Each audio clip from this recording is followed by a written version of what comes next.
Saudações, espectadores do canal Crasmoto. Há 2 anos publiquei um episódio sobre a história dos snowmobiles. Naquele episódio tratei superficialmente dos aerosuns. Enquanto trabalhava naquele material, percebi rapidamente que esse tema merecia um episódio à parte.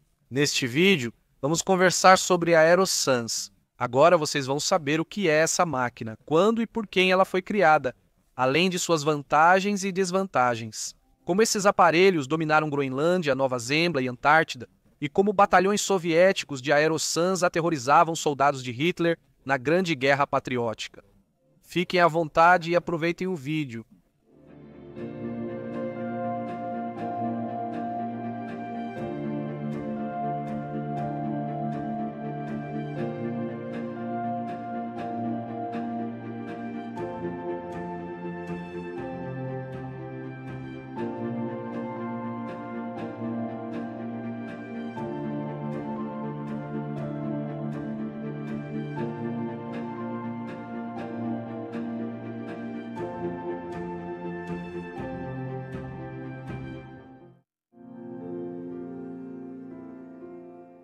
Seguindo a boa tradição, vamos começar do começo. O surgimento dos aerosuns só foi possível graças ao desenvolvimento prévio de motores de combustão interna, hélices, propulsores, esquis e trenós, tecnologias essenciais para este episódio. Trenós e esquis estão entre as invenções mais antigas da humanidade, possivelmente anteriores até à roda. Na antiguidade, o homem notou que amarrar tábuas aos pés aumentava muito a velocidade na neve fofa, especialmente quando passava de meio metro de profundidade. Os esquis existem há 9.000 anos, comprovado por pinturas rupestres no Canadá, Rússia e países escandinavos. Os trenós apareceram junto com os esquis e parecem ter evoluído das carroças de arrasto. Esses objetos facilitavam a vida dos povos que viviam em regiões com longos invernos nevados. No entanto, os trenós não eram usados apenas para se locomover na neve. Em particular, nada impede que os trenós sejam bastante eficientes para se deslocar sobre areia, lama ou uma camada de musgos ou líquens. Por exemplo, os trenós eram usados no Egito Antigo, e mesmo quando a revolução no transporte trouxe a roda, os trenós continuaram sendo por muito tempo um item importante nos rituais funerários do Egito. Um ritual semelhante também existia na Rússia. Mas um fato interessante: na Rússia pré-Pedro, trenós eram muito usados como transporte até no verão, por causa das estradas ruins e do baixo custo. Nas áreas pantanosas de Arkhangelsk, Vologda, Olonets e Kostroma, os trenós eram usados no verão até o início do século XX, sendo puxados manualmente ou por animais domésticos, como cavalos e cães. Ainda são usados para puxar trenós atualmente, mas a Revolução Industrial, que ganhou força no século XIX, trouxe para a humanidade uma invenção chamada motor de combustão interna, um equipamento suficientemente compacto e potente para mover vários tipos de veículos, e a introdução do motor de combustão interna na estrutura dos trenós, assim como a possibilidade de usá-lo para a locomoção, era apenas uma questão de tempo. Outra invenção importante, graças à qual surgiriam os aerosleds, é a hélice, também conhecida como propulsor. Trata-se de um motor com pás que, ao girar, gera empuxo ao lançar o ar para trás com uma velocidade adicional. Acredita-se que a hélice tenha origem na invenção de Arquimedes. Leonardo da Vinci também desenhou um protótipo de helicóptero com hélice sustentadora, semelhante à de Arquimedes. Em julho de 1754, Mikhail Lomonosov demonstrou um modelo aerodinâmico de propulsor.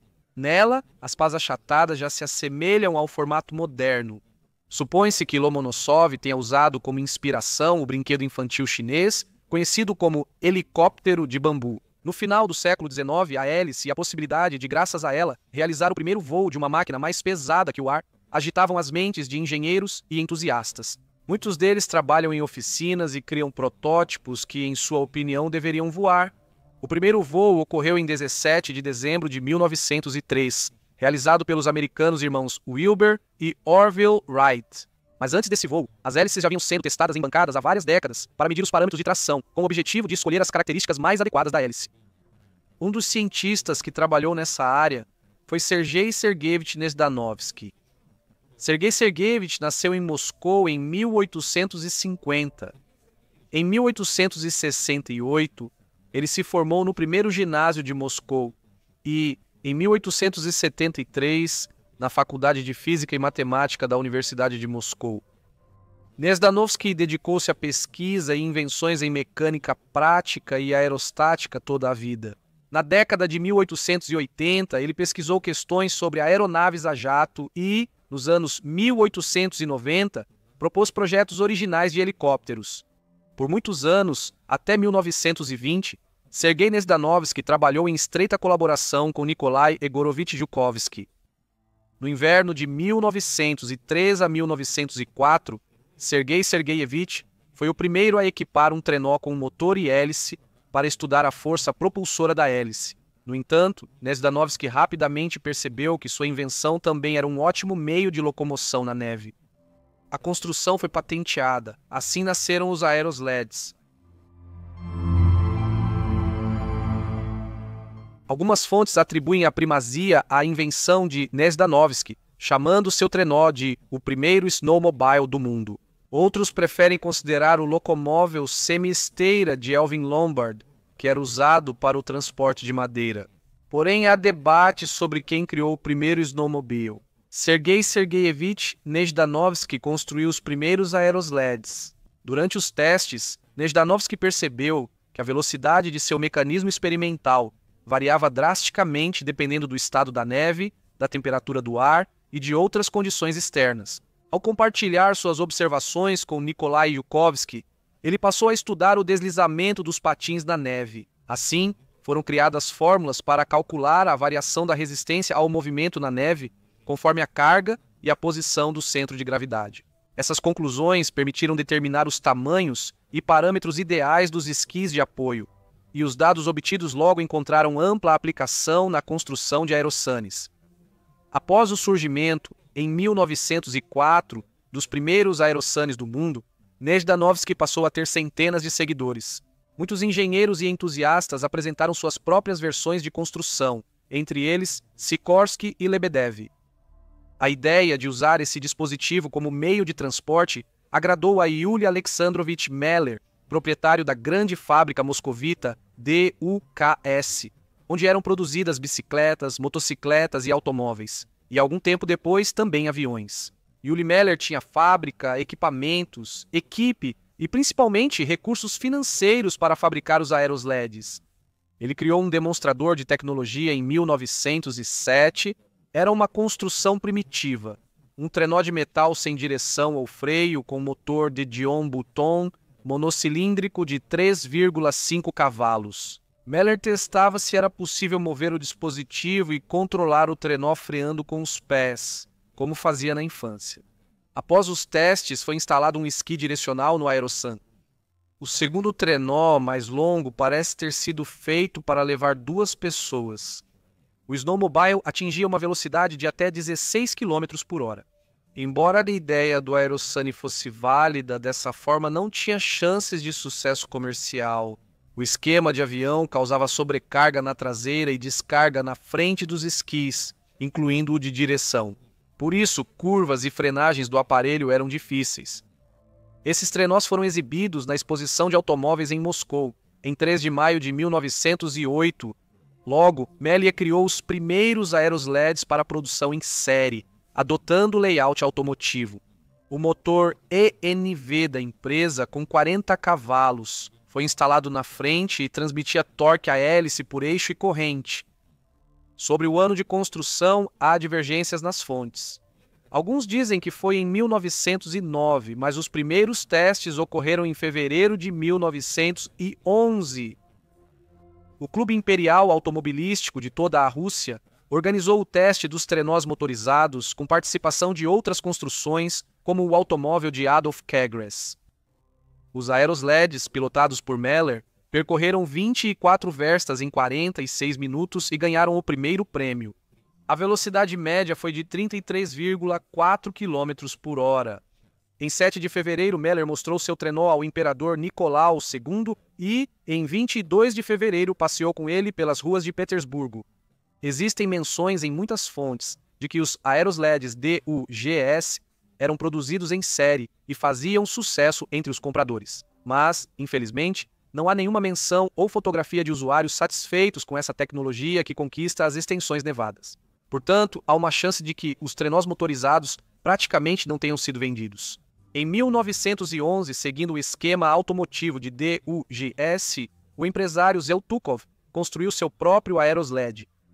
Os aerosleds de Zeltukov tinham construção simples, estrutura retangular, motor frontal e hélice traseira. No trenó havia um motor de aviação Anzani com potência de 15 cavalos. A principal característica era o controle por meio da mudança do vetor de empuxo. O leme girava a hélice. Dessa forma, Zeltukov tentava aumentar a manobrabilidade do trenó. Também existia um modelo de aerossanias do engenheiro Burkowski, que foram construídos em Voronezh em 1911. No mesmo ano de 1911, Meller construiu outro aerossane com um motor Argus de 80 cavalos. Nos testes em Moscou, essa construção atingiu 90 km por hora. Em fevereiro de 1912, Yuri decidiu viajar em seu trenó de Moscou a São Petersburgo, mas a viagem terminou após 45 quilômetros, por causa da falta de neve. Os trenós não queriam andar na lama.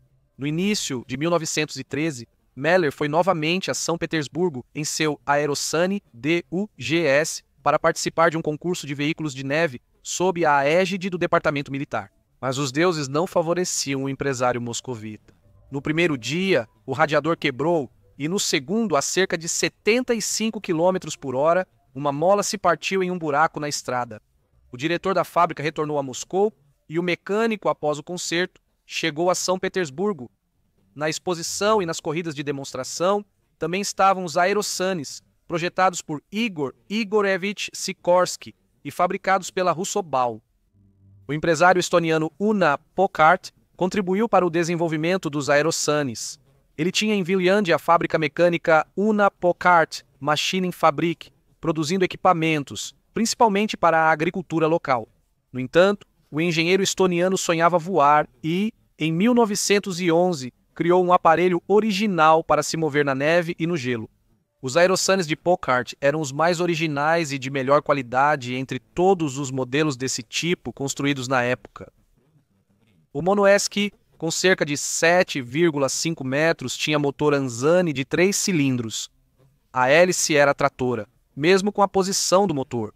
Claro, a questão da segurança com essa posição da hélice não era simples.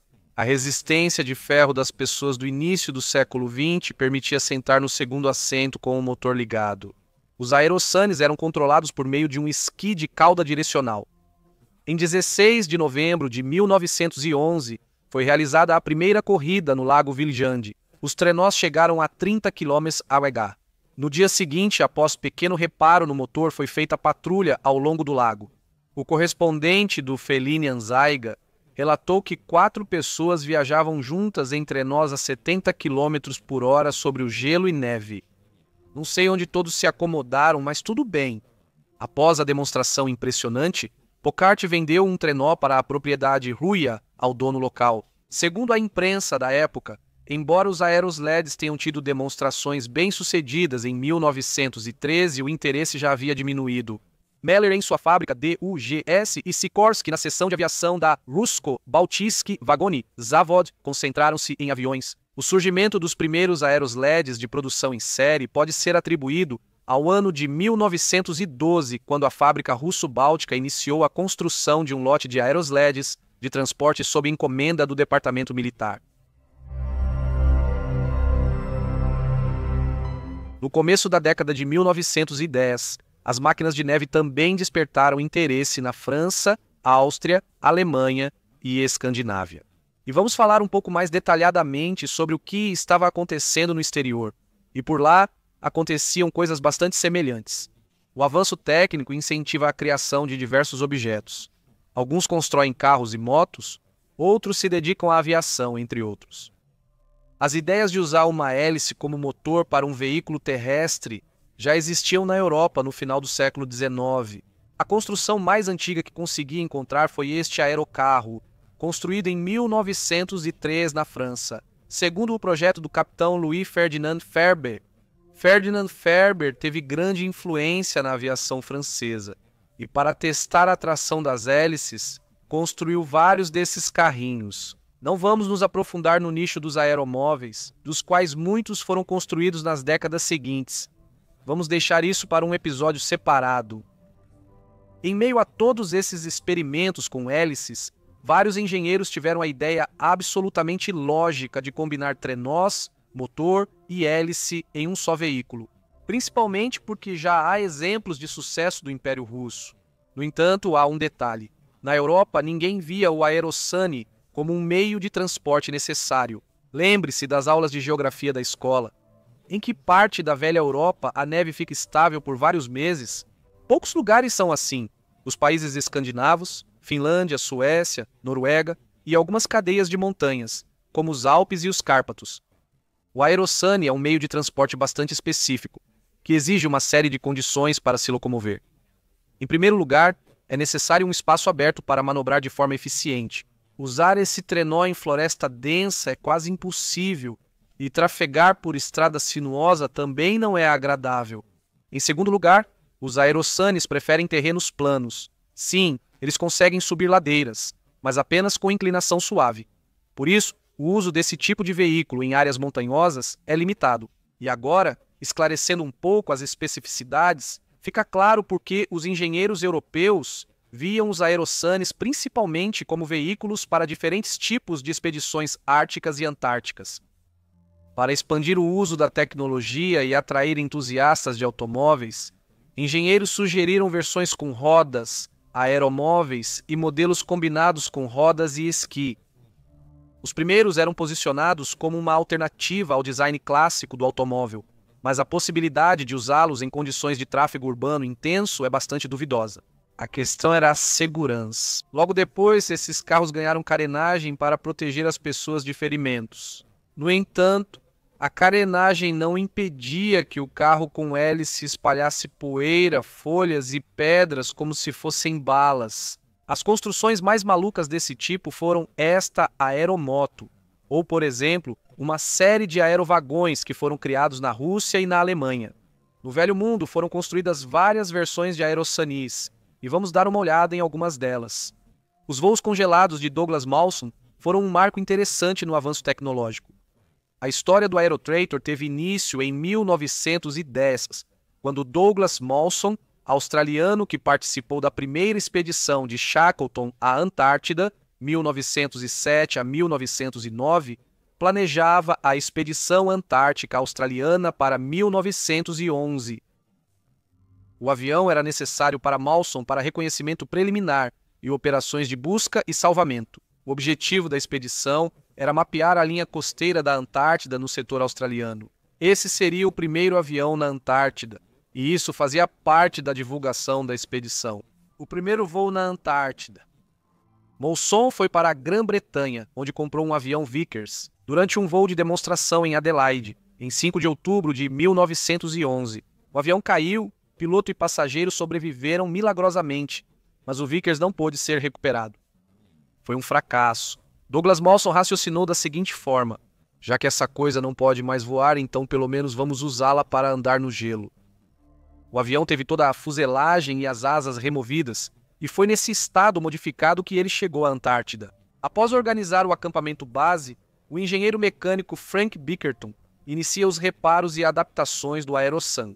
A parte mais difícil foi construir os freios, que são o calcanhar de Aquiles de todos os Aerossans. No dia 15 de novembro de 1912, o avião Trenó foi testado entre o acampamento base e o depósito de suprimentos, criado no Planalto perto do Cabo Denison. Os testes mostraram que o Aerossan desenvolve de forma estável a velocidade de 32 km por hora e puxa com sucesso 4 reboques. Mas em uma das expedições, o motor começou a funcionar de forma irregular e os exploradores polares deixaram o aerotrator para trás. Após um tempo, o Aerossan foi levado de volta ao acampamento base. Ao final da expedição de Douglas Mawson, os exploradores polares levaram para a Austrália o motor e a hélice, mas a estrutura permaneceu no gelo do sexto continente. Esta interessante construção de Aerossan está ligada ao nome do engenheiro aeronáutico romeno Henri Coanda. Em 30 de outubro de 1910, no segundo Salão Internacional de Aviação de Paris, apresentaram um avião sem hélice. Pelo menos era assim que parecia. Sob a carenagem do nariz havia uma turbina que era acionada por um motor de combustão interna. A força de propulsão era gerada desse modo. O avião de Caanda foi construído na fábrica Caproni, na Itália, e o primeiro e único voo foi realizado na França. Aliás, esse voo terminou em um acidente. Em 1910, em 2 de dezembro, foram exibidas fotos dos Aerosanes com o propulsor de Caanda. Os trenós eram feitos na fábrica Despujol, que produzia barcos leves e lanchas de compensado. Os Aerosanes de Caanda tinham motor de 30 cavalos Gregoire. A partir de 3 de dezembro, esses trenós foram expostos durante 2 semanas no 12º Salão do Automóvel em Paris, no estande da Gregoire, junto com automóveis e motores. A propaganda afirmava que a máquina atingia 100 km por hora na neve. Em 1912, o Aerosane foi construído pelo conde francês Bertrand-Marie de Lesseps. Após encerrar sua carreira esportiva, Bertrand, junto com seus irmãos Jacques e Paul, se interessou pela aviação e se tornou um grande divulgador dela. Mas em 1912 já havia muitos inovadores e divulgadores no céu. De Lesseps olhou para sua paixão de outro ângulo. Em 1912, na exposição de automóveis em Bruxelas, ele apresenta um pequeno carro de 4 rodas para uma pessoa com motor de hélice. No aeromóvel de Lesseps, o eixo do motor de 30 cavalos atravessava o assoalho do carro e, por uma corrente, acionava o eixo do sistema Philippe. Bertrand rapidamente percebeu que o carro não era adequado para se deslocar em vias públicas. Na mesma época, soube que, no inverno de 1913, haveria competições de veículos de neve na capital da Rússia.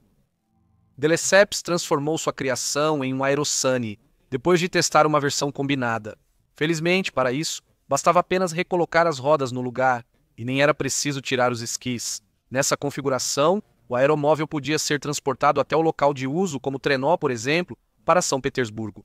Em Lyon, com rodas na pista de corrida, foi atingida a velocidade de 92 km por hora. Depois, colocaram a máquina em uma barcaça de 270 toneladas e testaram o conjunto hélice-motor como propulsor para sua embarcação. A barcaça, é verdade, se movia lentamente, mas de forma bastante confiante pelo rio. Em Petersburgo, os trenós de Lesseps competiram com os de Sikorsky, Meller e com o automóvel de Kegresse com lagartas. O destino dos trenós de Lesseps é desconhecido, embora fossem um dos aerosleds mais avançados da época. Quando a guerra começou, Bertrand de Lesseps foi para a linha de frente e morreu em 1918, 3 dias antes do armistício. Em 1913, René Legrand exibiu um aerosled leve com 3 esquis na exposição. Um motor em V de 2 cilindros acionava uma hélice de aviação de 2 pás localizada na frente. O controle do aerosled era feito girando o esqui traseiro único. A hélice não tinha nenhuma proteção e, além disso, sua posição na frente proporcionava ao piloto do aerosled o máximo desconforto. Em janeiro de 1914, Legrand usou seu trenó para a comunicação entre guarnições das fortalezas alpinas. Foi lá que Ernest Shackleton veio conhecer a máquina que ele pretendia usar em sua segunda expedição. Nas montanhas, todos os 3 esquis de apoio eram duplos, mas os aerosleds continuavam leves e frágeis, servindo apenas para uso postal. O trabalho de Legrand chamou a atenção e no verão de 1914 ele, junto com a Breguet, construiu modelos maiores. Os aerosleds Breguet e Legrand seguiram o esquema de Sikorsky. Essa tecnologia foi a última tentativa francesa de criar transporte separado para áreas nevadas na França. A Primeira Guerra Mundial estourou e os franceses deixaram de lado os experimentos nos Alpes. Como a Suíça era neutra e a Itália virou aliada, não se esperava guerra nas montanhas nem na neve. Assim, veículos de combate também não eram necessários ali. O desenvolvimento dos aerosleds na Alemanha Imperial é retratado por fotos e pela figura marcante de Hindenburg. Aqui está uma fotografia datada de 1911, que foi publicada na revista Spiegel. Nela estão representados trenós de madeira simples, movidos por uma hélice, que provavelmente, assim como os aerosleds russos de Nejdanovsky ou Sikorsky, foram projetados para testar hélices. Os aerosleds alemães completos foram exibidos pela primeira vez no Salão do Automóvel em Berlim no final de 1911 e ganharam destaque mundial após aparecerem na capa da revista americana Popular Mechanics em janeiro de 1912. O desenvolvimento dos trenós na Alemanha foi impulsionado por Hindenburg e pela preparação para a guerra, especialmente no inverno de 1914 para 1915. Ele inspecionou trenós blindados na Prússia Oriental, possivelmente na fortaleza de Boyen, onde esta foto conhecida foi tirada. Esses trenós alemães foram os primeiros a receber uma metralhadora montada no centro do veículo. Os aerosleds podem ter sido feitos de chapas finas de blindagem ou aço não blindado. O motor ficava localizado na parte traseira. O trenó era guiado por dois pequenos esquis frontais. Os esquis principais mais largos garantiam estabilidade. Os engenheiros alemães abordaram o projeto do trenó de forma completa. Foi previsto um modo com rodas para locomoção fora da neve. Não há registro de produção em série desse equipamento. Provavelmente, esses trenós foram feitos em 1 ou 2 exemplares para testes. E já que tocamos no assunto da Primeira Guerra Mundial, vale mencionar o fato de que o Império Russo foi quem usou os aerosleds com mais sucesso. No inverno de 1914 para 1915, esses trenós foram usados para reconhecimento, comunicação e tarefas operacionais do comando. A participação dos veículos de neve nas ações de combate foi tão bem sucedida que, em meados de 1915, a União Zemstvo de toda a Rússia, responsável pelo abastecimento do exército, recebeu a tarefa de iniciar a produção de aerosleds de transporte para as necessidades da frente. No inverno, no departamento automobilístico da VZS, liderado pelo professor Nikolai Romanovich Brilin e com os engenheiros Kusin e Arkangelsky, foram desenvolvidos e construídos 24 aerosleds nas oficinas da VZS. Alguns trenós tinham metralhadoras, outros transportavam feridos. O uso dessa técnica na linha de frente comprovou que eles podem atender com sucesso às necessidades militares, realizar comunicações operacionais e transportar munições e outros itens. Após a Grande Revolução Socialista de Outubro, durante os anos da Guerra Civil, vários aerosleds construídos ainda no departamento automobilístico do VZS foram utilizados pelo Exército Vermelho. Os aerosleds também estavam em serviço com os intervencionistas. No Extremo Oriente, estavam com os japoneses, no Norte com os ingleses. Os seguidores de Kolchak também usaram aerosleds na Sibéria. No inverno de 1918 para 1919, com mais dificuldades no transporte ferroviário, o Exército Vermelho sentiu ainda mais a necessidade de veículos todo-terreno. Um projeto de maior sucesso foi proposto pelo engenheiro Kusin. Uma comissão formada por Yukovsky, Vitinkin, Stetkin e Tupolev avaliou essa máquina. Ao final da reunião da comissão, ficou claro que essa era exatamente a tecnologia que faltava no jovem país dos sovietes. Assim, na verdade, nasceram os primeiros aerosleds de produção em série da União Soviética. E eles foram chamados de BK. Em fontes antigas, pode-se encontrar uma variação do nome, que é lida como a transcrição dessas duas letras, BK. Isso significava trenós projetados por Brilin Kusin. Foi criado o Comitê Compass para desenvolvimento e produção, e a fábrica DUGS iniciou a fabricação dos aerosleds. Os BK tinham um motor Hall Scott de 125 cavalos refrigerado a água. Ao todo, até maio de 1920, foram construídos 9 aerosleds BK. O 10º exemplar foi criado já no inverno seguinte. Os testes dos trenós para o Exército Vermelho mostraram que eles transitavam bem na neve e lama congelada. A velocidade média durante o percurso na região de Moscou, numa distância de 50 verstas, ou seja, 53 km e 340 metros, foi de 28 km por hora. Após o fim da Guerra Civil, a produção de aerosleds continuou. Nessas construções trabalharam Brilin, Yukovsky, Tupolev, Arkangelsky e muitos outros engenheiros e projetistas talentosos. Nesta fotografia você vê o trenó Arbis, projetado por Arkangelsky e Stetkin, no ano de 1920.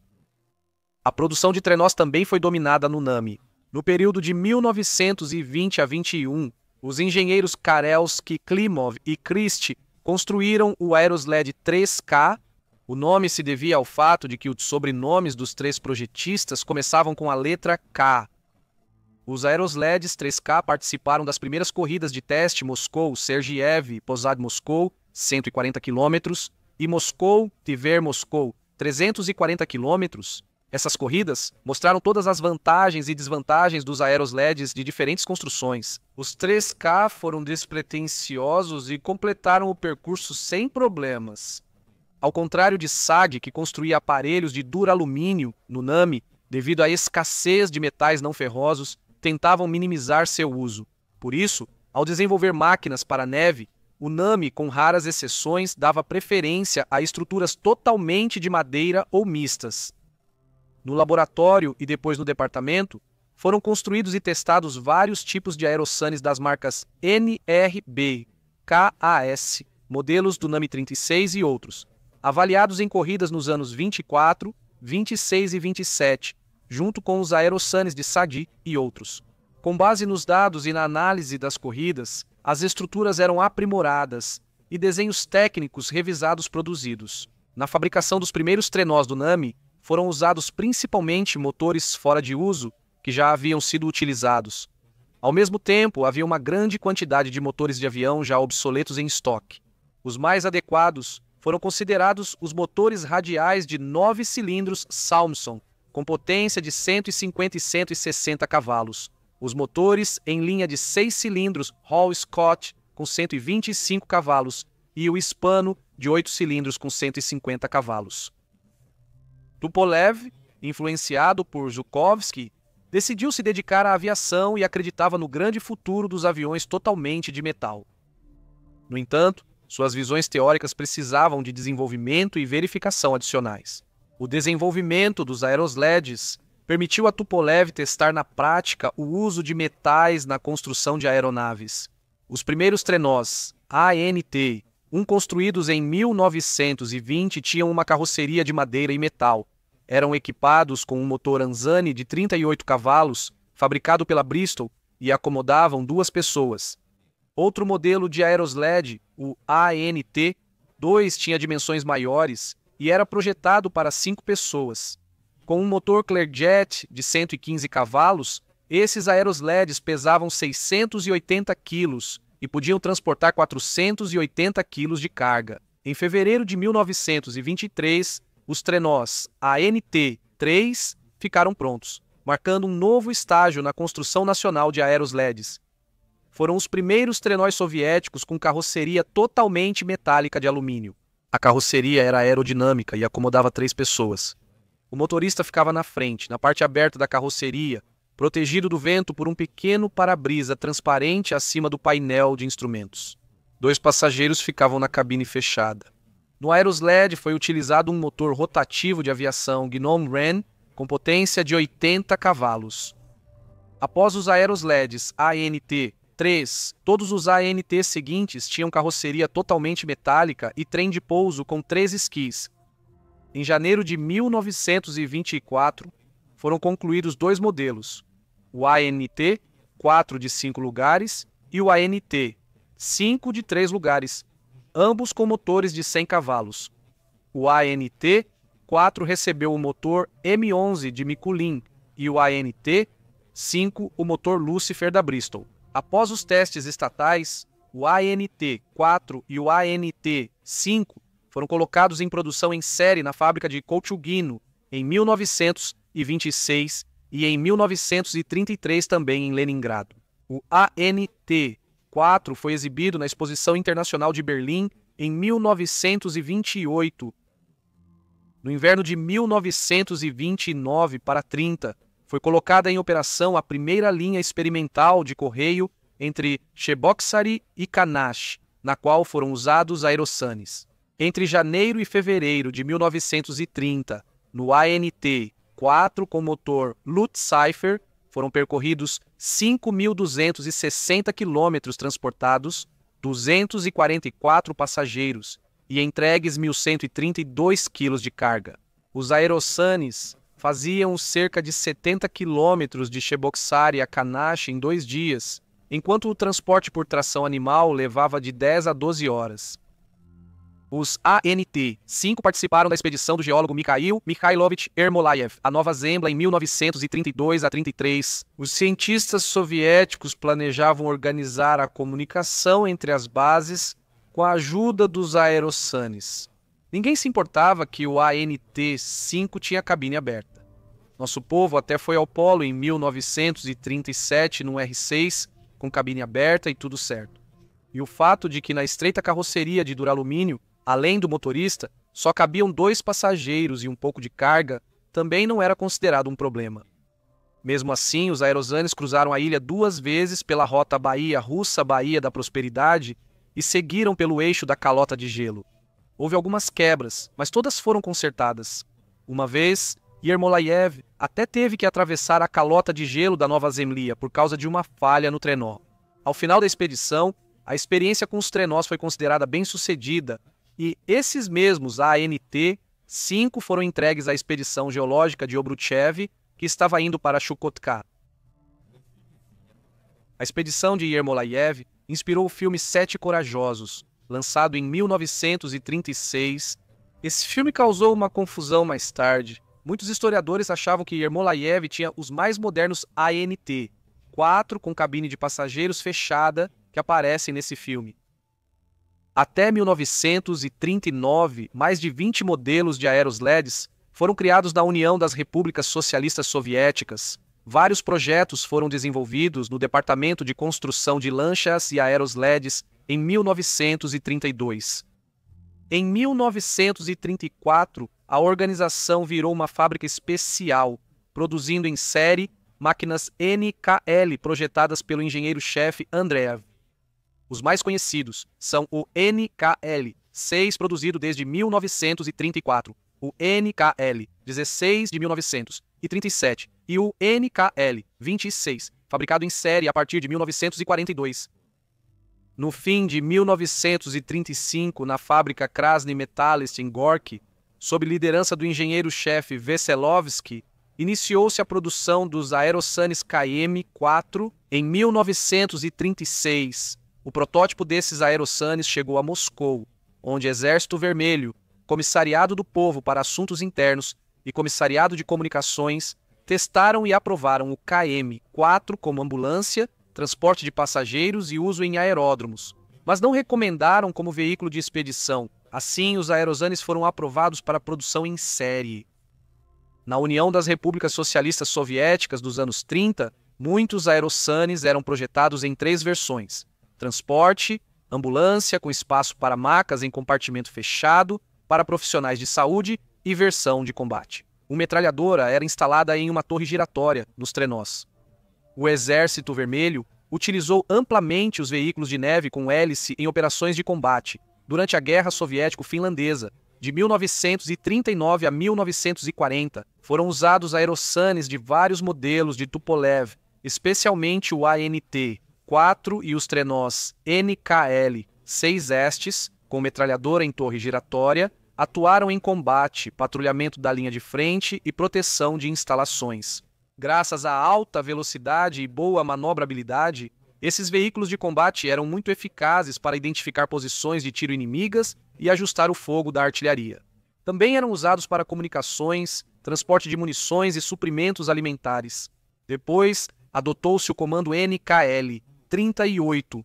Após, chegaram os aerossanes de carga NKL-12 para apoiar operações de campo. Essas plataformas aéreas eram usadas para transportar combustível em barris, entregar motores de avião e outros equipamentos às aeronaves.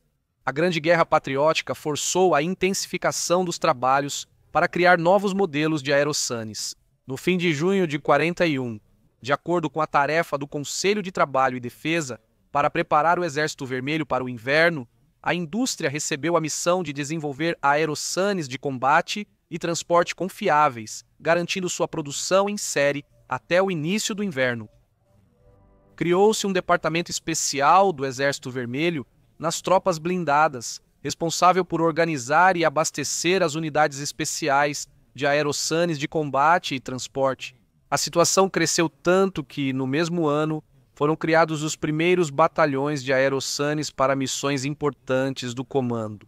Segundo projetos liderados por Andreev e Veselovsky, iniciou-se a produção dos aerossanes de combate NKL-26 e RF-8, além dos modelos de transporte NKL-1641 e NKL-1642. Os NKL-26 tinham construção interessante. Uma placa de blindagem de 10 mm protegia contra balas e estilhaços na frente. Ambos os pares de esquis eram direcionáveis, garantindo ótima manobrabilidade ao veículo.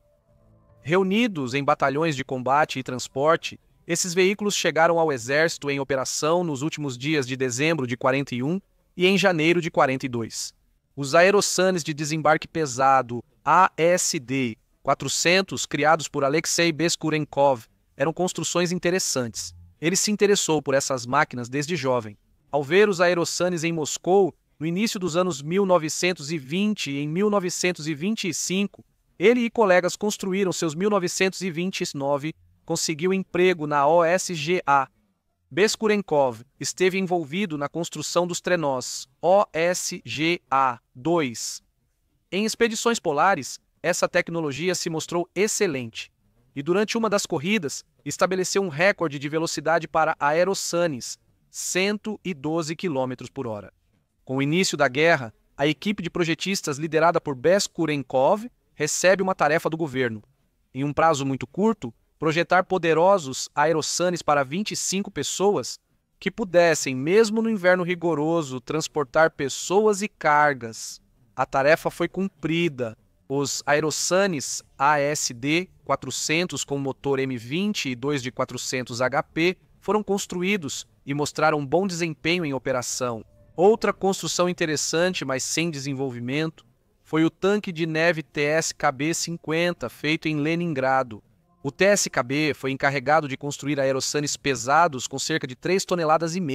O projeto foi chamado de 02 SS durante o desenvolvimento. Não conseguiram manter o peso dentro do limite. Os trenós experimentais feitos em 1941 pesavam 4,7 toneladas e eram muito caros, custando mais que o tanque T-50. Nos testes, foram insatisfatórios, difíceis de controlar e o motor de 860 cavalos não vencia pequenas subidas. O projeto foi abandonado. Nas operações de combate, as construções leves de trenós tiveram melhor desempenho. Além disso, uma metralhadora era instalada nos trenós como arma de apoio. Transportavam poucos soldados de infantaria e, frequentemente, rebocavam 1 ou 2 trenós com equipes de metralhadora usando cabos. Além disso, até 20 soldados de esqui. Os aerossanes foram usados em muitos setores da frente, na Batalha de Stalingrado, na defesa de Moscou, na Estrada da Vida, no Lago Ladoga e assim por diante. No início de 1942, o exército de Hitler recuou de Moscou devido à forte resistência do exército soviético, especialmente do 16º Exército, comandado por Konstantin Rokossovsky. Os aerossanes ajudaram muito na defesa de Moscou, com mais de 20 batalhões de transporte formados no 16º Exército. Rokossovsky, em seu livro Dever de Soldado, mencionava frequentemente essa tecnologia. Os aerossanes aterrorizavam os soldados de Hitler no inverno de 1941 a 42. Com a neve a 1 metro e tanques desajeitados, os ataques dos batalhões de aerossanes eram rápidos, acompanhados pelo rugido das hélices.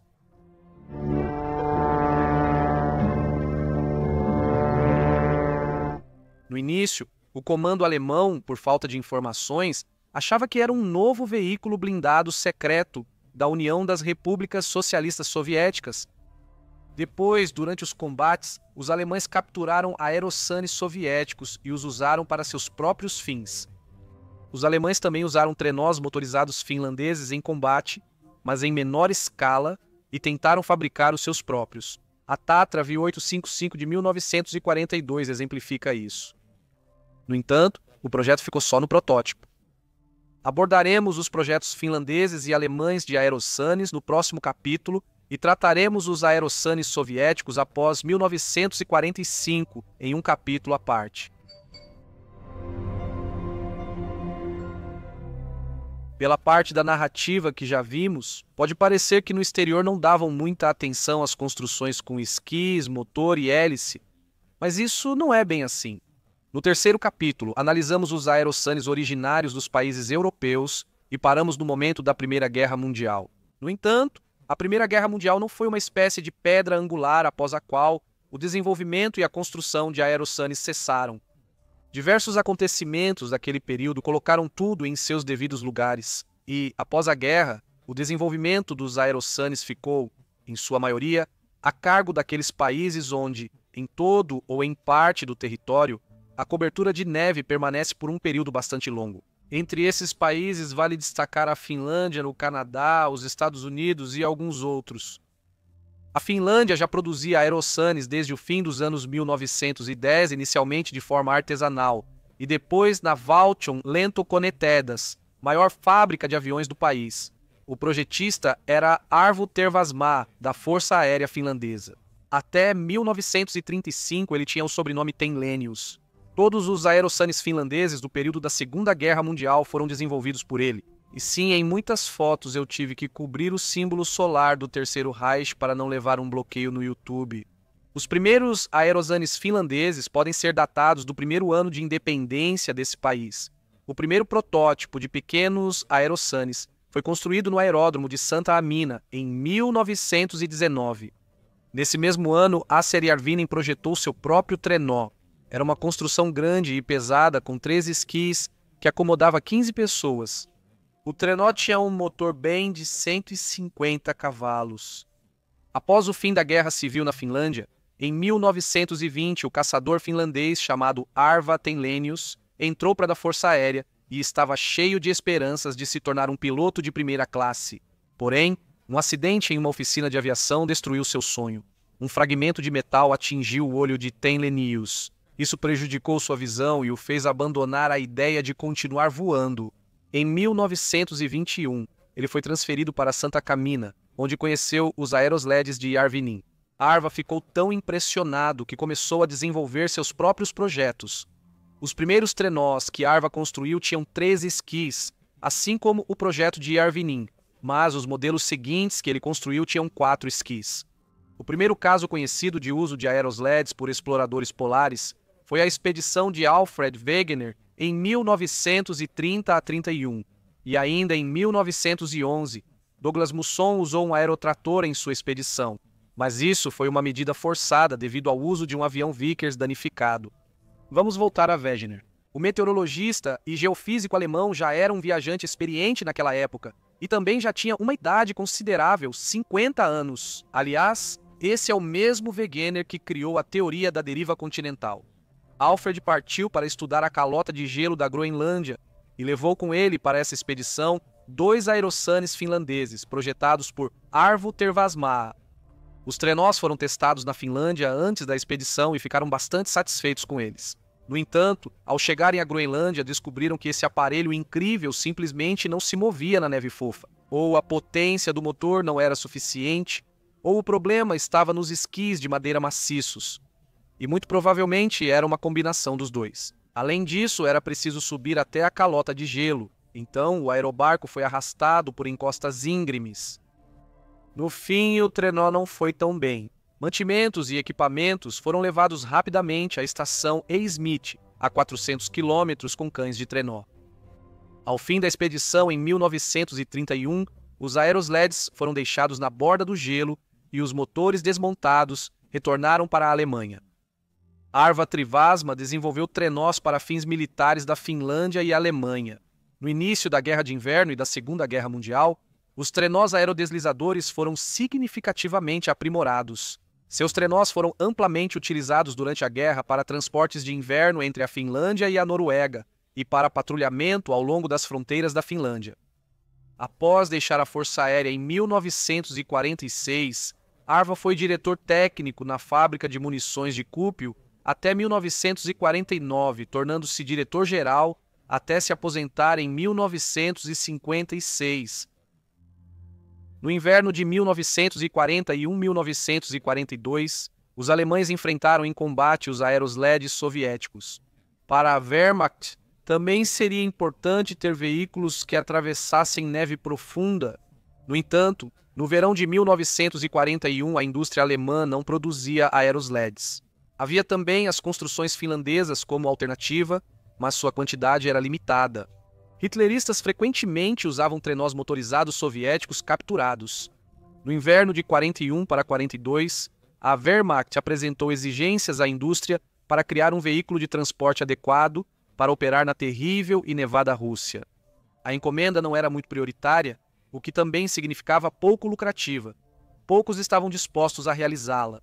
Até a fase de testes para o próximo inverno, apenas um protótipo ficou pronto, o tcheco Tatra V855. O veículo deles era feito com aquela solidez típica europeia. Os tchecos atenderam todos os desejos dos militares e até criaram uma transmissão especial. Esse rolo que desce atrás é ele. Esse rolo foi projetado para movimentação silenciosa e também podia servir como freio, ou, ao contrário, ajudava a estrutura a subir em costas bastante íngremes. Ficou uma máquina simplesmente maravilhosa, mas, prevendo tudo, os engenheiros esqueceram uma palavra importante: dinheiro. O resultado dos esforços deles acabou sendo muito complexo e caro. No geral, a Wehrmacht testava, ajustava e sugeria melhorias para a máquina. O inverno de 42 para 43 acabou. No seguinte, os alemães não tinham tempo para aerosleds, pois a guerra foi para áreas quase sem neve.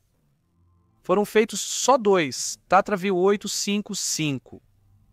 Uma tentativa alemã mais bem-sucedida de construir um aerosled foi o projeto Max Henschel. A base foram aerosleds soviéticos capturados de 3 esquis, modelo NKL, 16 de 1937. Os principais componentes, suspensão dos esquis traseiros, construção dos esquis e freio, foram copiados dos trenós soviéticos, assim como o formato da carroceria. Foram produzidas algumas dezenas de Max Henschel. Esses trenós tinham motor de 110 cavalos e eram armados com metralhadora calibre 7,60 e 2 com munição para 1.500 tiros. Assim, os alemães encerraram suas tentativas de construir aerosanes. A Suécia também tentou criar trenós de combate na Segunda Guerra Mundial. A construção blindada Slyandon era difícil de controlar e aparentemente não passou do protótipo. Nas regiões cobertas de neve do continente norte-americano, na primeira metade do século XX surgiram condições favoráveis para a criação de aerosanes. A aviação nos Estados Unidos da América e Canadá avançava, com vários engenheiros e entusiastas criando máquinas para locomoção eficiente na neve. Um dos primeiros aerosanes conhecidos no Canadá foi construído por José Armand Bombardier. Sim, o mesmo Bombardier que, em 1959, criou o conceito de motoneve leve. Muito antes disso, em 1922, José Armand tirou de sua oficina um aerosane primitivo. Aliás, naquela época, Bombardier era bem jovem. Tinha apenas 15 anos. Por causa dessa invenção, José levou uma boa bronca do pai, que temia que a hélice arrancasse as mãos e as cabeças do filho e de seus amigos. Mesmo assim, Bombardier continuou tentando criar máquinas para a neve, mas não retomou o trabalho com aerosanes. Havia uma grande variedade de modelos de snowplane, que é uma das formas de chamar os aerosanes em inglês na América do Norte. O principal fabricante de aerosanes no Canadá era Carl Lorsch. A inventividade do jovem mecânico da província de Saskatchewan o tornou famoso em todas as províncias do Canadá, no norte dos Estados Unidos e até mesmo na distante União Soviética. Trabalhando em sua oficina, Carl seguia ideias semelhantes às de Bombardier. Naquela época, havia poucas estradas no Canadá que recebiam manutenção de máquinas de remoção de neve durante o inverno. Sua primeira tentativa de criar um veículo para a neve foi feita por volta de 1928. Ele adaptou um Ford modelo T, estreitando a bitola como a de um trenó e reduzindo a distância entre os eixos. Na frente, ele instalou esquis e, nas rodas traseiras, correntes e placas para melhorar a aderência. O carro, no geral, dava conta das tarefas, mas Locha não ficou satisfeito com isso. Certa vez, Carl, estando perto do aeródromo, viu um avião leve pousar com esquis e continuar se movendo pelas pistas auxiliares até o hangar. Assim surgiu a ideia de fazer um aerosane. Carl, em 1929, criou uma construção de 3 esquis com motor de Ford e, durante os testes, continuou fazendo alterações e melhorias na estrutura. Nos anos seguintes, foram usados exclusivamente motores de aviação. A bitola dos aerosleds foi padronizada para coincidir com o rastro dos trenós puxados por cavalos. Andar na trilha já feita de esquis com os aerosleds era uma sensação única. Não precisava controlar os esquis ou o volante, pois a trilha levava direto ao destino, como a mercearia para comprar uísque. Com a fama do snowplane de Lorcha crescendo, pedidos chegavam de várias regiões. Os aerosleds eram vendidos para serviços em Saskatchewan e Manitoba, atendendo médicos, correios, equipes de resgate, guardas florestais, de caça, geólogos, entre outros. E também para muitos particulares em todo o Canadá e no norte dos Estados Unidos da América, a produção dos snowmobiles de Lorcha foi encerrada em 1955. Até então, a empresa havia fabricado mais de 600 unidades. A razão foi o desenvolvimento da tecnologia de remoção de neve e o aumento da sua quantidade. No inverno, as estradas no Canadá ficaram mais acessíveis e os veículos todo-terreno deixaram de ser necessários. A contribuição de Lorch Snowplanes para centenas de moradores da América do Norte é impressionante. Profissionais de diversas áreas passaram a trabalhar com mais eficiência graças a essa tecnologia. O destino dos aerosanes criados por Robert Fadge é semelhante ao de Lorch. Fadge construiu seu primeiro sedã de neve em 1929 e 3 anos depois começou a fabricar aerosanes para venda. Entre 1932 e 1956, cerca de 400 aerosanes foram construídos em Moosomin, província de Saskatchewan, que assim como os modelos de Lorch e Bombardier, eram usados tanto por diversos serviços quanto por particulares. Os vizinhos canadenses, os Estados Unidos, também não queriam ficar atrás, pois muitos estados do norte têm longos invernos com neve. Aqui também havia muitos engenheiros que tiveram a ideia de construir aerosleds. Alguns até conseguiram colocar a produção desse tipo de veículo em série, mesmo que em quantidade muito limitada. Várias variações de veículos para neve começaram a aparecer nos Estados Unidos na década de 1920, e os primeiros modelos de aerosleds datam dos anos 1930. Esse fato é confirmado por estas imagens antigas, nas quais vemos uma construção bastante primitiva de 3 esquis que nos anos 1930 era usada para o serviço postal. Em 1949, William Chalmers apresentou uma construção interessante de aerosled. Durante a Segunda Guerra Mundial, William Chalmers foi piloto militar. Ao voltar da guerra para seu estado natal, Colorado, ele começou a construir um veículo capaz de se locomover na neve e na água.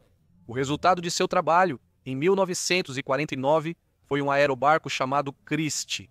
A construção tinha uma estrutura tubular, um motor aeronáutico boxer de 4 cilindros e 3 esquis. À primeira vista, nada de incomum, mas esse snowplane tinha uma característica interessante que o tornava único.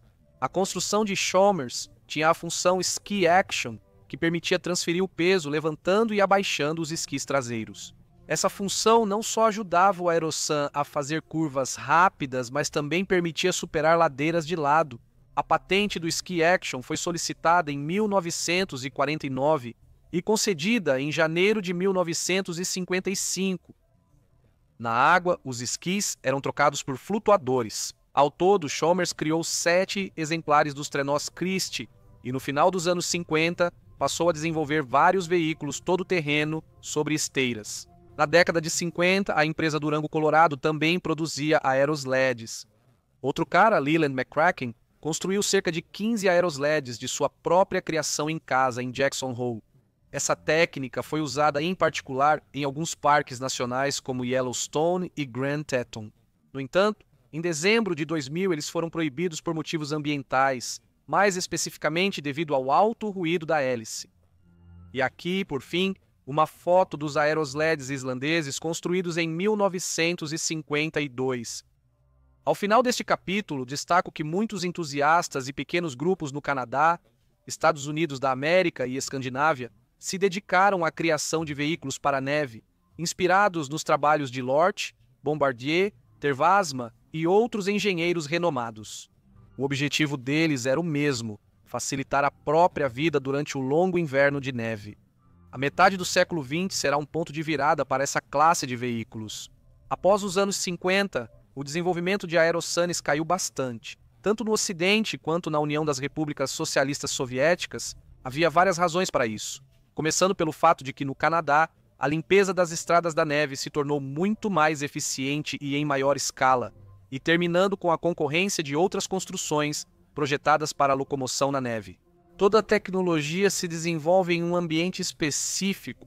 Além dos aerosuns, também foram criadas várias opções com tração por esteiras, motoneves, motonartes, tabagãs e outros.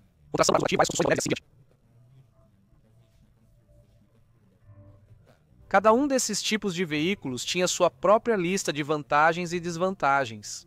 Com a chegada dos motoneves leves, potentes e econômicos nos anos 60, os aerosuns foram superados por eles. Vamos voltar para a União Soviética. Nós paramos no momento da Grande Guerra Patriótica.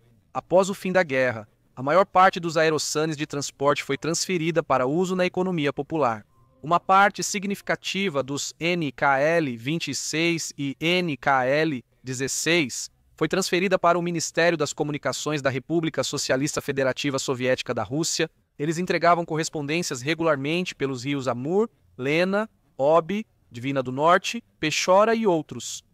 Na década de 50, surgiu a questão de substituir todos esses aerosleds. Após anos de uso contínuo, os componentes dessas máquinas se desgastaram muito.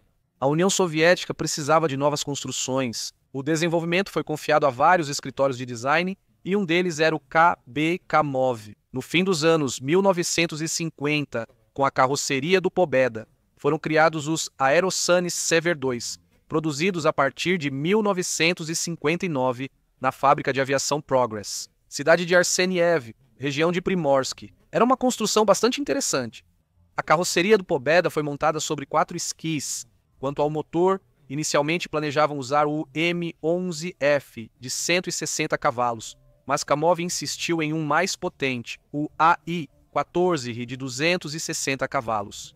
Seu potencial era suficiente para mover o Aerosun de 2,4 toneladas pela neve virgem a uma velocidade máxima de até 60 km por hora. Em 1959, cerca de 100 trenós Sever II foram construídos, percorrendo em média de 12 a 15 mil quilômetros anuais em rotas postais. A máquina era utilizada na Sibéria, no Extremo Oriente e no Cazaquistão. O próprio surgimento do Pobeda sobre esquis, após uma pausa injustificadamente longa na construção de aerosleds, foi motivo de alegria. O projeto era controverso, pois usar a carroceria de um carro de passeio para um aerosled é uma má ideia desde o início. A carroceria de um automóvel não foi feita para suportar as cargas de um trenó motorizado. Segundo estatísticas, as cargas na fuselagem de um aerosled são cerca de 5 vezes maiores que na carroceria de um carro de passeio em estrada pavimentada. O projeto acabou sendo mal sucedido e, em meados dos anos 60, todos os Sever II foram retirados de operação após várias situações de emergência que, felizmente, não resultaram em mortes. Os desenvolvedores concluíram que no próximo projeto haveria o mínimo de liberdades e experimentações. É necessário seguir o caminho comprovado da aviação. Apareceram os Aerosuns K-30, eles foram nomeados pelo mesmo princípio que os helicópteros do KB Kamov. Existe a opinião de que o K-30 é uma van RAV colocada em esquis, mas isso não é verdade. A carroceria do K-30 foi feita parecida com muitas vans daquela época, mas era fabricada com uma tecnologia completamente diferente. Não era feita de painéis de aço soldados, mas sim de folhas de duralumínio rebitadas, como nas fuselagens de aviões e helicópteros. Do setor automobilístico, aproveitaram apenas o sistema de direção e alguns pequenos componentes. Usava o motor AI-14R de 260 CV, igual ao Sever II, os K-30 alcançavam 100 kW/h. Os aerosleds podiam transportar 600 kg de carga ou 8 pessoas. O primeiro protótipo do K-30 foi desenvolvido e fabricado em dezembro de 1961. Decidiu-se criar um lote pequeno para testes. Um ano depois, em dezembro de 1962, 6 unidades estavam prontas. Um veículo foi imediatamente destinado aos testes de resistência e enviado para testes em Komsomolsk, no Amur, e 2 foram enviados para Yakutsk. No final de 1964, a fábrica Progress produziu 28 aerosleds K-30 com design aprimorado após testes. De 1966 até 1979, inclusive, o K-30 foi produzido em série, com 25 a 35 unidades por ano. No total, cerca de 350 a 400 exemplares foram produzidos. Foi calculado que, em rotas locais do norte com extensão de cerca de 60 a 80 quilômetros, era muito mais prático usar o K-30 do que o helicóptero Mi-4. Com a mesma capacidade de 8 a 10 pessoas, o custo da viagem era várias vezes menor do que o custo do voo, e os aerosleds podiam se deslocar em condições climáticas muito mais difíceis do que o helicóptero. Aliás, o produto do escritório de projetos Kamov também era usado ativamente no verão. Os esquis eram trocados por flutuadores e o K-30 se transformava em um ônibus fluvial. As novas construções de aerosleds do escritório Tupolev também eram interessantes. Em 1957, o engenheiro Gleb Mokotkin ingressou no escritório. Naquela época, existiam dois tipos de aparelhos não voadores com hélices sendo fabricados no mundo: aerosleds e aerodeslizadores. Os aerocarros completamente impraticáveis já haviam sido abandonados há muito tempo naquela época. Na União das Repúblicas Socialistas Soviéticas e em outros países, tentaram usar aerosleds com flutuadores, mas o conceito tinha desvantagens. Uma era o tempo e esforço para trocar esquis por flutuadores e o contrário. Mokotkin decidiu criar o aerosled Glisser, que combinaria todos os pontos positivos dessas duas construções. Em 1961, apresentou seu projeto a Tupolev, que o apoiou. Os estudos indicaram que a solução ideal para essa tarefa técnica seria projetar a carroceria como um esqui-barco. Após trabalho detalhado, criou-se o esquema de um aerosled anfíbio. Em abril de 1961, no reservatório de Istra, perto de Moscou, ocorreram os primeiros testes do protótipo. Em maio de 1962, o veículo foi entregue a uma divisão do Ministério das Comunicações para testes experimentais. Nessa época, os engenheiros acharam outra forma de aprimorar as características do aerosled. Uma pequena redã foi adicionada à parte inferior do barco, aumentando bastante sua velocidade na água. Ao mesmo tempo, o tamanho desse redã influenciava pouco o comportamento do aerosled na neve e não exigia sua remoção no inverno. No verão de 64, os desenhos foram enviados para a fábrica para produção em série, e em 14 de setembro de 64, os primeiros aerosleds anfíbios de produção em série, chamados A3, foram lançados. Os aerosleds eram movidos por um motor M14B, com potência de 350 cavalos. A velocidade máxima na água era de 80 km por hora, e na neve 100. Preste atenção aos lemes verticais do A3. Eles têm um certo aprofundamento na neve. Isso afeta pouco a velocidade e locomoção, mas permite que o trenó freie melhor na neve ao abrir os lemes. Em janeiro de 1965, mais de 100 A3 já operavam na economia da União das Repúblicas Socialistas Soviéticas. Eles eram usados para comunicação, prestação de assistência médica, transporte de passageiros e cargas e realização de operações de resgate em condições de falta de estradas. Os aerossanes anfíbios A3 eram usados no resgate da equipe de cosmonautas. Ao todo, mais de 800 aerossanes A3 foram produzidos em duas fábricas, em Moscou e Mukachevo, na Ucrânia. Essas máquinas estiveram em operação até o final dos anos 80. Além disso, uma pequena quantidade de A3 foi vendida para a Hungria, Finlândia e Canadá. A pedido de Leonid Ilyich Brezhnev, que gostou da anfíbia A3, foram projetados aerosleds de tamanho e peso menores. Apenas 400 quilos contra 2.100 do A3 original. O aparelho de 4 lugares era movido por um motor de apenas 35 cavalos de potência, mas era capaz de atingir de 40 a 50 km por hora na neve.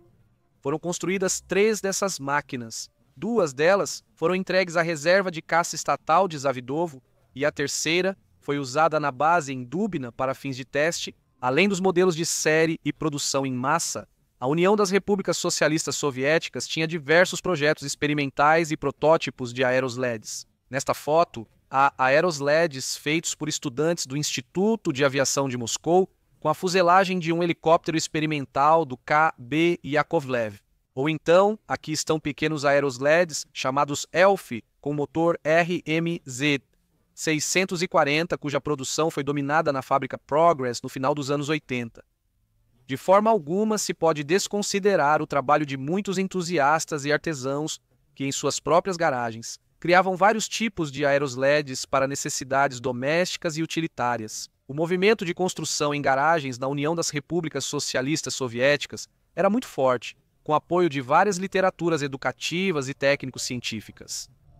Como você deve ter notado, a segunda metade do século XX na União das Repúblicas Socialistas Soviéticas não teve tanta variedade de designs de aerosleds quanto entre os anos 20 e 40. No entanto, se olharmos por outro lado, foram fabricados vários modelos confiáveis que foram produzidos em quantidade suficiente para atender às necessidades da economia nacional. Neste capítulo, abordo os aerosleds modernos. Durante a narrativa, vemos juntos o surgimento dessa construção e o crescente interesse, que resultou em diversos aparelhos de diferentes formas e tamanhos, e o declínio desse transporte pressionado pela tecnologia de veículos todo-terreno. A indústria moderna pode oferecer ao consumidor equipamentos para todos os gostos e praticamente para qualquer tarefa. E, na maioria dos casos, as pessoas diante de características semelhantes de velocidade e capacidade de transposição de obstáculos vão escolher o veículo que for mais barato na compra, mais fácil de operar e que tenha o menor custo por quilômetro rodado. Aerosanes ainda existem, são produzidos em série e usados onde isso é vantajoso e prático. Sim, atualmente esse equipamento é mais usado por órgãos governamentais. A maioria está nos Correios, Ministério de Situações de Emergência, alguns órgãos, Ministério do Interior e parte nas Forças Armadas. Vamos analisar as construções modernas dos trenós e hélice, começando pela Rússia, herdeira da União Soviética. Acho que não preciso explicar que, durante o período da perestroika, os trabalhos de construção de aerosleds foram realizados de forma muito fraca. Provavelmente, os primeiros aerosleds na Rússia moderna foram os veículos chamados IUKON. A ideia do aerosled deslizador surgiu para Vadim Vailoshnikov em 1992. Ele compartilhou suas ideias com os amigos. Assim, formou-se um grupo de iniciativa que em 3 meses conseguiu criar um modelo funcional. Começou a fase de busca por financiamento. A ideia agradou a empresa IUKON e o primeiro modelo chamado UKON-1 entrou em produção já em 93. O aerobarco pesava 200 quilos e podia transportar o mesmo peso. Era movido por motores RMZ com potência de 30 cavalos. De interessante, o fundo do IUKON era elástico graças aos elementos infláveis. Em 1996, a IUKON enfrentou dificuldades financeiras e faliu. O grupo de iniciativa também se desfez. E Vadim Vailoshnikov continuou trabalhando em seus projetos sozinho. Ele experimentou com o motor de um carro AK 45 cavalos de potência e com o motor de barco VSR-IKHR-30. O desenvolvimento do anfíbio A3 por Mokotkin imediatamente gerou seguidores, e logo aparelhos semelhantes foram construídos por outras empresas. Depois descobriram que na Flórida também existem máquinas parecidas que atravessam pântanos e também se movem sobre água, neve e gelo. Nos anos 90, o escritório Tupolev iniciou o desenvolvimento do anfíbio AES, 2 de segunda geração, que recentemente entrou em produção em série. A principal diferença do AES 2 para o A3 é a suspensão entre o fundo e a carroceria, que torna a condução mais confortável e reduz as cargas nos componentes, aumentando sua durabilidade. O motor de 350 cavalos do A3 foi trocado por um ZMZ automotivo de 150 cavalos, que é bem mais fácil de manter. Para minimizar o impacto na velocidade, a hélice foi instalada em um anel, aumentando o empuxo do AES em 30%. Além do escritório de projetos Tupolev, existem ainda várias empresas na Rússia que fabricam aerobarcos. Sob a marca NERPA, diversos modelos de aerobarcos são fabricados. Os modelos 550 e 650 são trenós anfíbios com construção semelhante ao projeto de Tupolev. A empresa Patrul de Saratov produz uma construção que une as vantagens de barco e trenó. Essa técnica é utilizada tanto por diversos serviços quanto por pescadores, caçadores e entusiastas desse tipo de atividade. Este tetramarã anfíbio, chamado Ártica, é atualmente produzido na Finlândia. O equipamento foi especialmente desenvolvido para operar em condições extremas do Ártico do Norte. A Ártica é usada por geólogos, trabalhadores de petróleo e gás, equipes de resgate e guardas de fronteira. A principal vantagem da Ártica sobre máquinas semelhantes, como embarcações com almofada de ar, motos de neve e aerobarcos, é superar blocos de gelo e sair da água para o gelo com até 70 centímetros de altura. O design em 2 seções, com cabine separada para a tripulação e compartimento do motor, além dos flutuadores pontões independentes, oferece mais estabilidade em terrenos acidentados. A carroceria é de plástico reforçado e o sistema de propulsão usa motor diesel Steyr de 250 cavalos.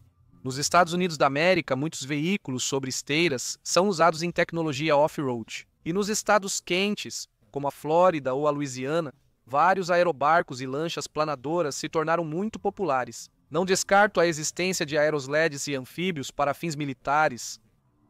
É interessante o recorde moderno estabelecido por uma equipe de 10 pessoas em aerosleds de 3 esquis ao atravessar a cúpula de gelo da Antártida. Isso aconteceu em 2010. Aerosleds foram seguidos por veículos todo-terreno com rodas. A distância de 1.946 quilômetros foi conquistada em 303 horas. Neste vídeo, provavelmente são testes dos aerosleds, mas não na Antártida, pois há árvores visíveis. O aparelho tem motor boxer da BMW. Hoje há pequenos fabricantes de aerosleds na Finlândia, Canadá, Noruega e Suíça. A invenção de Sergei Nezdanovski, essencial nas vastas planícies de neve, permanece viva.